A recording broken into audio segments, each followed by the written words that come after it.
Hari abahanzi baza mu muziki bagasiga indirimbo nke, ariko hari n'abahanzi baza bagahindura amateka y'umuziki w'igihugu cyabo.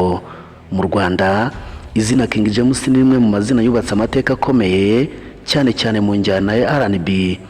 Uyu ni umuhanzi wubatse izina binyuze mu ijwi rye ryihariye, indirimbo z'urukundo n'imyaka myinshi yamaze ahanganye ku isoko ry'umuziki.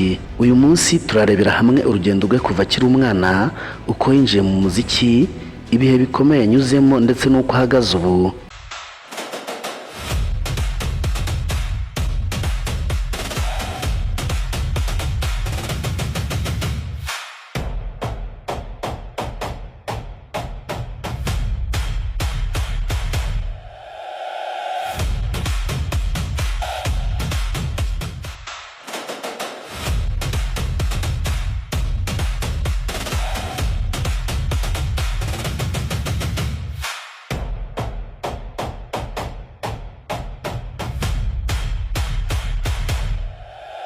King James amazina ye ni Ruhumuriza James, yakuriye mu Rwanda, aho yatangiye gukunda umuziki akiri umwana.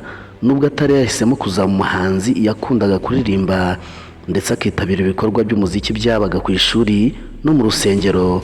Icyo gihe yari afite izindi nzozi zo kuzakina umupira w'amaguru, ariko uko yagendaga akura niko impano yo kuririmba yatangiye kumugaragaraho. King James yize mu Rwanda, amashuri yisumbuye yayize kuri Ecole Ape Rugunga, kaminuza ayiga Mount Kenya University, aho yize ibijyanye n'itangazamakuru n'itumanaho. King James yatangiye umuziki akiri muto, aho yabanje kuririmba muri korali, aho yakwiye ubumenyi bwo gukoresha ijwi no guhagarara imbere y'abantu. Nyuma yatangiye gushaka uko yinjira mu muziki w'umwuga. King James yakomeje gukora cyane, atangira gufata amajwi ye y'indirimbo ze za mbere, agenda yubaka izina buhoro buhoro.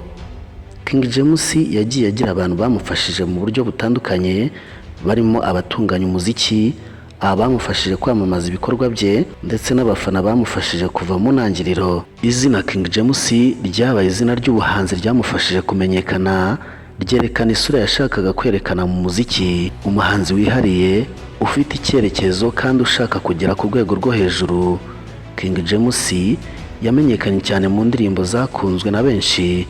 Mu ndirimbo ze zakomeje kumwubakira izina harimo Ininyi, Ndagukunda, Nuko ngukunda, Naramukundaga, Mutinya, Buhoro buhoro,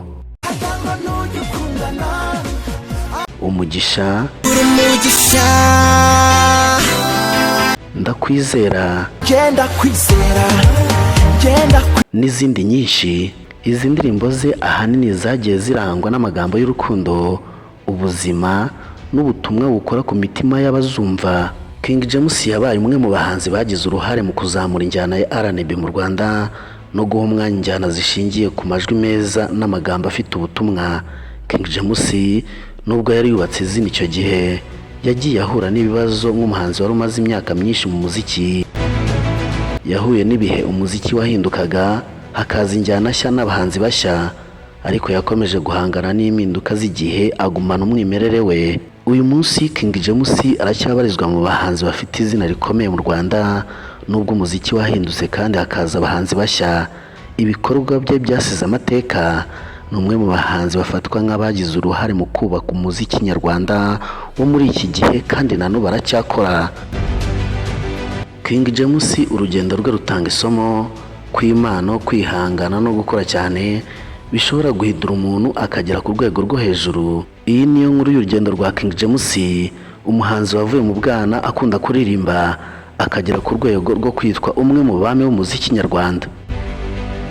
Niba wakunze iyi nkuru, komeza ukurikire Kigali 250, aho tubagezaho amateka n'ubuzima bw'ibyamamare nyarwanda no hanze yarwo n'ibindi bice by'imyidagaduro. Ndagushimiye kubabanye nanjye.